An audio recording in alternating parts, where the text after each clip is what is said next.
Nice to be here. Thank you very much. Maybe you could just tell us in a few words about yourself. Tell us something that's not about what you do at work, just some fun information about you, and then we'll get into the presentation and the topic of the day. Alrighty, sure thing. So I'm an Anglican. I'm also a Christian. I think that might be appropriate just to frame that. And I'm very grateful to be able to share with you today. I'm also a professor at the University of the Witwatersrand. I'm currently the acting director of the Global Change Institute, and I've worked for many years on climate change. But as you'll see in my presentation, I'm very interested, and there's a growing surge of interest of people who want to work also on the spiritual and psychological and consciousness dimensions of climate change. So hopefully we can have some discussion on that. Thank you again for having me today. Thank you very much. Now introduce your topic, take it away, and then we'll have questions and answer afterwards. And we are going to request our delegates to share questions on chat so that we also save on time when we come to that time. Okay, fine. Can you see my presentation? Yes, we can. Okay. Okay, so I was asked to reflect on biodiversity and climate change, and if I'm talking too fast, just please show some hands or something. Hopefully I can get through the presentation. The presentation is really coming at a time when I think we all realize that we have to do something about our planet, and for all of us, whether we're species or insects or animals or humans, we need to start to really step up to the plate now, because the footprint of climate change is now really being noticed and we're running out of time to do something about it.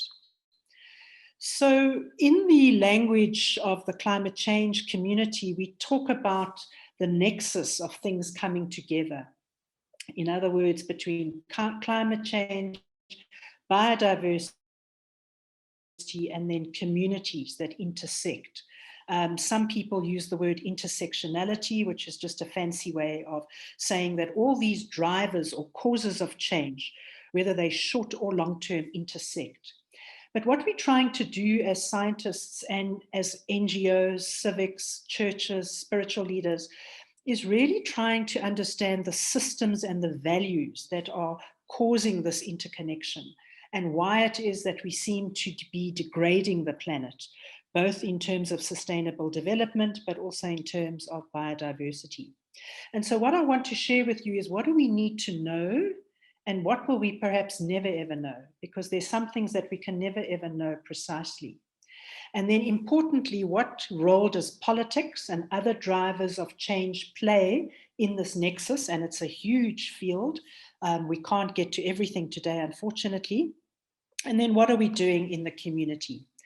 So as you can see, we've recently launched what is called the Intergovernmental Panel on Climate Change, report number 1. There are normally 3 reports for the production. I've been very fortunate to be involved in 2 of these big global assessments. And the recent one that's just been launched prompted the United Nations to actually say we're going into code red for humanity. Essentially, what's in this report is a review of all the science basically to date. And the next one will be coming out early next year. And that's the how do we cope or adapt with some of these changes, which will be very interesting. And you can get this on the Intergovernmental Panel of Climate Change, their webpage. But essentially what it's all about, and I hope you can follow this, is there is the black line, which is tracking how temperatures are increasing from observation. And then they've got 5 or so scenarios which look at the combination of what we're doing as humans, producing emissions into the atmosphere, greenhouse gas emissions, and what are the pathways that we could take from now on going forward. And unfortunately, there's a very small window of opportunity. We don't have much time to play around anymore before we start moving along certain pathways. And the pathways are essentially drastic cuts We're talking about big emissions reductions going forward into 2030 and 2050, and then those that are business as usual, where we don't do anything, and then what that projection would be for temperatures. So it's a very serious time to be deliberating these issues.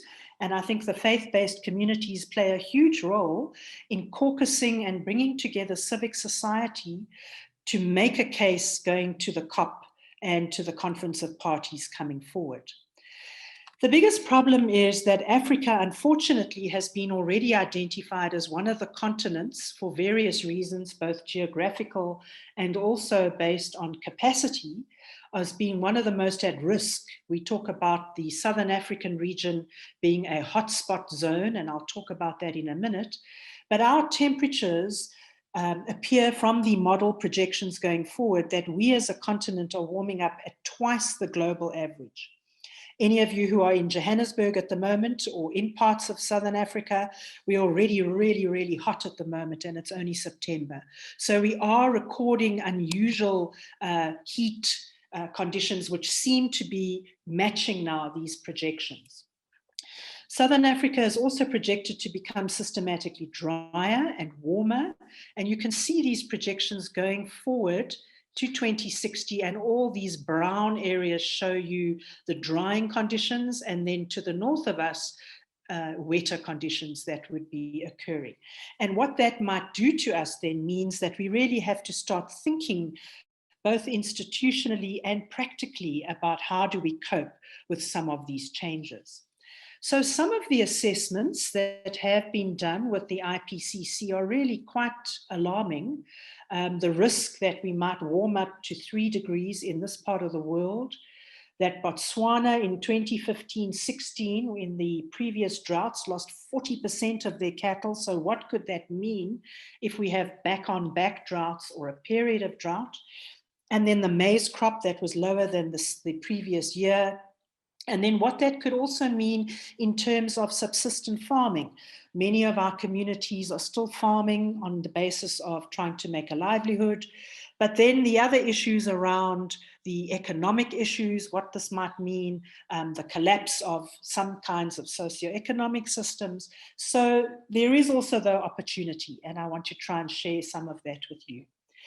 But in terms of the take-home messages on the climate change side, because I'm addressing both sides today, the climate change and then what will it mean for biodiversity, the observations and the science to date shows that Western Eastern Africa observed decreases in mean precipitation, increases in aridity and dryness, a 1.5 projected dryness, possible increases in fire and weather conditions. And then in Southern Africa, observed and projected changes in heavy precipitation and flooding, along with this underlying dryness that is going to occur. So we've got to be prepared for possible more storms, higher frequency, possibly tropical cyclones, etc., but also this pervasive dryness, because many of us in the Southern African region know we already come from countries that are traditionally known as being quite arid and dry.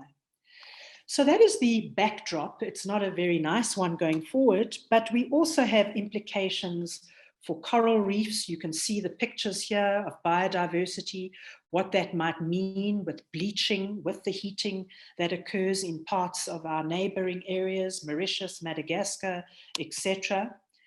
But we also have other events that I think you might have seen on the television, where parts of Germany are starting to experience damage. New York itself, the subway stations being flooded with water by extreme storms that have been unusual in the records that have gone before. In the United States, you've had the combined threats of both flooding or high winds and fires. So what do you do when you're on both sides of your country and you've actually got these two dimensions happening? But we've been seeing similar things in South Africa, large flooding washing away our campsites in the Kruger, drought that I've already spoken about, and the possibility of fires. So a lot of risks that we need to be getting our heads around. And the first take-home message that I want to really leave you with is that what the science is showing is that there is this limit of 2 degrees that we really don't want to cross over. Because if we cross over that threshold, we essentially shift the domain of climate and weather into a new, if you like, set of trajectories with new hotter climates, with hot weather, extremes in hot weather, etc., and with possibilities of flooding, etc. Whereas what we want to try and do is keep this before climate started to change, keep us as low as possible, below the 2.2 degrees threshold, and rather round about 1.5. And this is the big debate happening at the moment internationally. It takes a huge amount of effort to keep us in that range. So the impacts on biodiversity, which I was actually asked to focus on, is in a way almost quite logical. If you're getting very hot conditions, you will then most probably get changes in water stress, increased demand, supply not being able to keep up. You could possibly get a day zero event.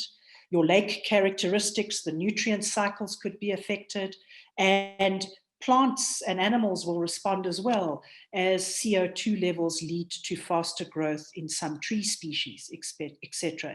And we've got good records for that in South Africa. One of the interesting studies that came out a few years ago actually shows that, in fact, some birds are already starting to show increase in panting time. So 50% more time as our region starts to warm up, these poor birds trying to actually keep themselves alive, if you like, in terms of this panting. So very smaller scale animals also being affected, birds, but then also communities. And that's where I'd really like to now shift my attention. This is taken, many of the examples will be from South Africa, but they have relevance for other parts of Africa, and I can talk to those if you are interested. So the first study I want to draw attention to is an area called Acorn Hoek, or the Wits Rural Facility, which is close to the Kruger National Park, very close to Mozambique, and so you'll see some of the implications going forward.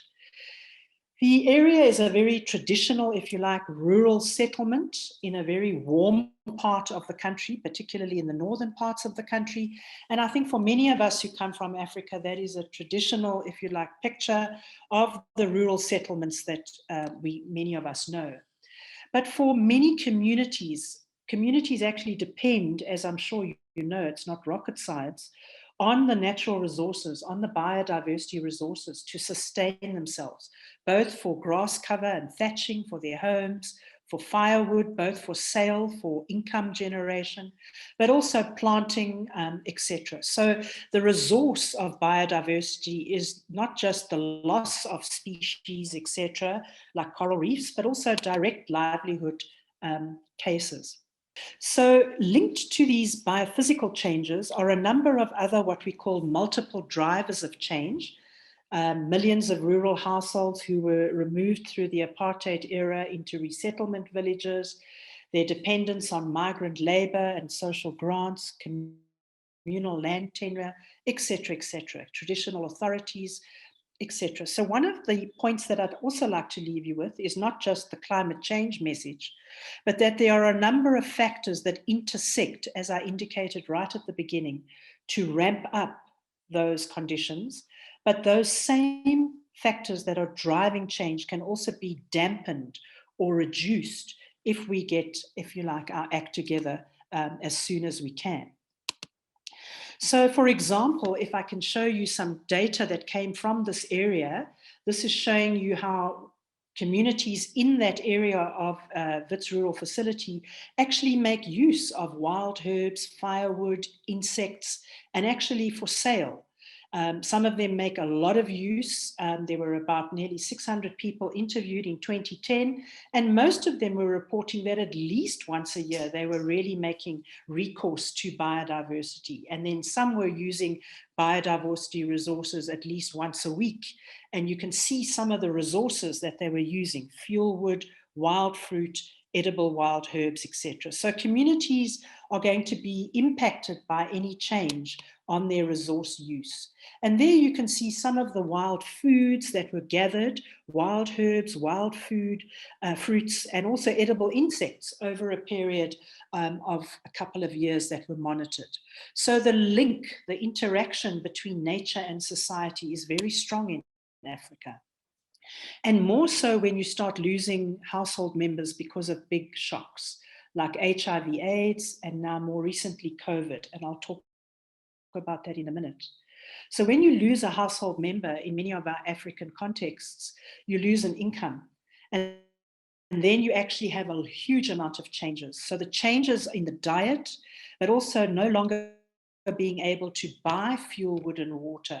So it requires us to do that by our own hands. And one of the community members responded after the death of a breadwinner from HIV that locusts are now our beef. So these shifts in dietary and consumption behavior is quite interesting as well. So there you see the use of natural resources in a way to try and save money, particularly as you get a growing risk or a stressor, something like HIV. So the biodiversity connection to climate change and to communities, that intersectionality or that nexus, we call it, is very important. So how do we respond? What do we do? And this is where I think the faith-based communities can really be leading us in this field.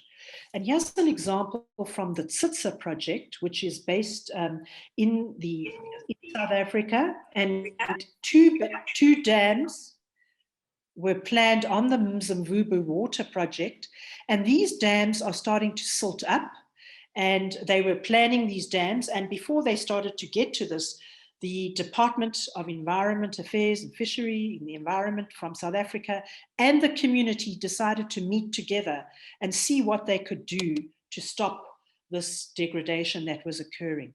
And they decided to focus collectively as a group of people, both from the community, from the universities, for example, Rhodes University, and also from the government of South Africa, and work specifically on integrated landscape management, social ecological systems, and sustainable livelihoods. So a lot is being done in this area. But what is really interesting is that there's a move now to look at the system in combination, this interaction of drivers, which is, as I said, my second take-home message. So you look at the system as a complex social system made up of HIV/AIDS, made up of unemployment, made up of someone's faith and religious beliefs and worldviews and values, and then how they interact with the biological system. So when you talk about biodiversity and climate change, it's important to think of this complex social ecological system. And this is where I think the faith-based communities have a lot to offer, as I'll show you in a minute. But coming back to the Tsitsa case, what has actually happened is that they've got a biophysical monitoring group that has been monitoring land degradation. So here you see all the reddish color. And then the green is where the communities are pitched in and started to help save the area.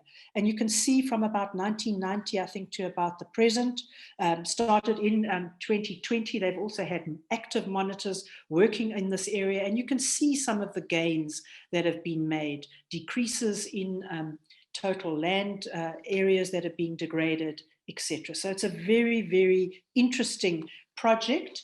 And in particular, because the community are being engaged by becoming eco-rangers, almost becoming, if you like, citizen scientists who are helping to now monitor. So it's not just the scientists coming in, measuring and going back to their universities, but this is a combined project, which has been very, very helpful and useful. And it's called transdisciplinarity. The university is going beyond the walls of their institutions out into the community to engage right up front with communities.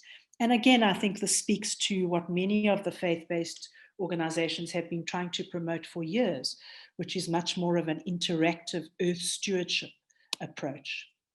So they're really trying to work in a different way, lots of engagement, lots of interaction, and it's quite impressive to see what is going on to this day in this area. But then what about the urban environment where many of us live? What about the multiple drivers of change there? And what has the impact been from COVID? So we've been doing some work for the government, working with the Gauteng City Region Observatory at Wits, and we tried to compile a number of factors to try and see what was happening with COVID. And again, the take-home message is it's an interaction of factors. It's not just one factor. So the risk factors here that were used were household crowding. Did that people have to share sanitation? Did they have no access to clean running water, which was critical in COVID and still is? Do they have public health facilities? Do they have access to communication? And do they have public transport?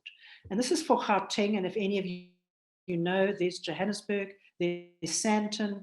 Again, it's not surprising that some of the richer, if you like, areas, not so threatened, as opposed to some of the township areas and some of these areas which are renowned and well known for people struggling to make a livelihood. So the risks, the wards with the higher population densities often suffering the most, and in particular in inner Johannesburg as well, where people were crowding together to try and come through the pandemic. So what actually has been going on as a response to this was the Ubuntu project. It was set up by a student of mine, Dora Marema. She has worked for Gender CC, both locally and internationally, and she now works for SELGA, which is the South African Local Government Association, in response as people were struggling to get hold of basic food and nutrients. What they did was they tried to work with a number of activists and organizations in Gauteng, but mostly in the city of Johannesburg. And they tried to support small-scale producers, particularly in backyard shacks and small-scale farmers, to try and increase their production. They then did a survey with these farmers to see what kinds of difference was being made. And many of the respondents were women, and at least a quarter of the respondents were young people. And so what they found was that people were actually starting to plant to make something so that they could survive the, if you like, dynamics of both COVID and also access to resources that they were struggling with. Many of the respondents were market-orientated smallholders in informal chains, and I think that's representative of many of our African cities, whether it's Lusaka, Namibia, Mozambique, Maputo, etc. 90% of the respondents have very small patches of land, but they actually can get their land under production. And they were using, this is very interesting, not only from seeds from shops, but also from saving and from reuse. So the issue of food sovereignty, people making use, increasing their agency, and not just food security, was very well documented here. And then nurseries also providing an option for survival. But as I come to the end of my small presentation, I want to raise a couple of issues that are now occurring internationally. And it's this whole issue of where do we fit with nature? And I think, again, that faith-based communities have been working on this for many, many decades, in fact, centuries. And so here you have a paper by James Miller on the biodiversity conservation and extinction experience. And it says here, most Americans can identify hundreds of corporate logos, but fewer than 10 native species. And adolescents in central LA are more likely to identify an automatic weapon by its report than they are a bird by its call. So to be successful in conserving biodiversity and nature, the value and relevance of nature must be made clear so as to raise awareness. So that's quite a scary report coming out of the United States. But then also the need to be more specific, the progressive loss of human-nature interactions. Not only does this loss reduce the important benefits that people gain, and I've shown you some of those, both in Sitsa, at Kruger, next to Kruger, etc., and in Johannesburg, but it may also undermine their support for pro-biodiversity policies. So how does one start to inspire, particularly the next generation, Perhaps through Sunday school lessons or youth clubs, or how do you inspire people to actually take this on as a cause? So the extinction of experience, the progressive loss of human-nature interactions, which is part of our essence as a human, is being in nature. I'm sure all of you can identify with that. Key environmental concepts of our time, some people argue, are being lost. Not only does this loss reduce the benefits that people gain from these interactions, but even might go counter to trying to solve the problems that we're trying to face. So a number of people under the program IPBES, IPBES, are starting to internationally assess degradation. Various colleagues at the universities have been doing international reports, and these stand next to the Intergovernmental Panel on Climate Change, and it's linked to biodiversity and environmental services. And people are trying now to value biodiversity and to start to shift the way we think. So how can we build this anticipatory capacity so that we start thinking forward and not just about the current? What are the short and long-term drivers? What can we start to be doing differently over the next 5 years? Forget about 30 or 140 years. Just now, let's start now by our example. What do we need to know? What will we never know? How can we avoid some traps? And what ethical implications? These are not easy things, as I've been trying to share, to resolve. So the IPBES Nature Futures Framework, and there's the papers, you can get copies of them and I can send them to you as well. In particular, this paper by Pascal is very interesting. And I think it'll resonate with many of you here from the faith-based organizations. Nature can be preserved for its nature because of its diversity and function. You saw the birds banding, etc., the coral reefs. But nature can also be conserved and activated for response as culture, humans as an integral part of nature and its function. And then nature can also be looked at through the lens of the products and the benefits that we derive from nature. What I'm arguing is that this blue circle is becoming much, much, much more important over time. And it will become so, I think, as we move forward. These two intersecting circles have been known for quite a long time. Many of you, I'm sure, have got studies, you can report on that. But it's this one where I think the belief systems, the practices, faith-based missions, etc., really can help us get some idea of what's going on. So there's the focus of nature, what's been happening in these big assessments, nature for nature's sake, nature's contribution to people, and then this one here, the good quality of life, improving the well-being of everybody in the planet, on the planet. So the intrinsic examples that we've been trying to promote to save nature, yes, genetic diversity, species diversity, etc. But as we go into the human-nature interactions, what is called the Anthropocene, you get both an instrumental focus, where we look at how we feed ourselves from nature, but notice this one, which is really becoming important, the relational link to biodiversity, physical, mental, emotional health, the way of life, how you look at a place. Do you get traditional leaders into the room, spiritual leaders, different ways of sensing a place? How does that affect your consciousness, etc., etc.? And then, moreover, the Ubuntu element that I spoke of already in terms of social cohesion.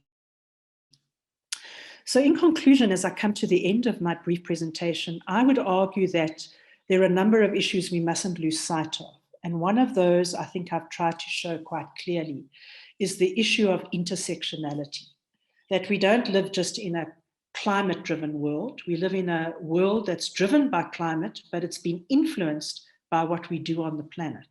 So whether we have poverty, whether we have globalization, whether we have big companies who don't want to go towards net zero, don't want to cut their emissions, although that seems to be changing. Nature and society really matters, as I've shown you, and people are starting to take this really seriously in the academic community, both at government level and locally. but then more importantly, trying to understand these plural views of nature and society. Is it just a Western view of science that we need? What about spiritual influences on how we look at the world? What about traditional knowledge? What about local knowledge? What about tacit knowledge? You've grown up in an area and you just know that this is the way things work. You've never been taught that, you just know it. So there are all these different approaches that we need to start to think about, and not just technical science, but also spirituality and how people make sense of what is happening outside. And so in order to do this, and I really love this slide, this is one of my favorite slides, it's called transdisciplinarity, where you bring people into a room like you're doing at the moment here for your conference, people who have very strong understandings of politics, social, historical, and individual. In other words, the individual consciousness creating mechanisms. Then you've got the external world that you interact with, environmental, economic, planetary. But people are arguing that we need this middle space as well. And you'll see it says here, people from all walks of life, multiple realities, must enter this very rich middle ground and prepare to remain open to others' viewpoints so that they can use inclusive logic, reconcile contradictions, because those will happen, look for synergy and fusion, and then integrate into a new way of looking at these complex problems. And so people are now starting to talk about religions, but also spiritualities and culture and art. And I think it's really great that you've asked me to share here today, because you matter. You as a collective group of people really matter. You are now center, if you like, of the action that is taking place, and you're not on the edge if you ever were on the edge. And so to drive this point home, I'm currently working with an artist, a well-known artist. Her name is Haneli Kutsia. She works in Johannesburg and around Africa. And here we were working with the city of Johannesburg. So here's the engineer's diagrams. We were trying to create an eco seat, which would help you with stormwater drainage when we get the big storms. So it has a functionality, which is this. But it also has a purpose for people to sit on and get shade, etc. So a very nice link between nature and society. So in conclusion, I'd like to end by saying it's not just about biodiversity, it's also about the heart of the matter.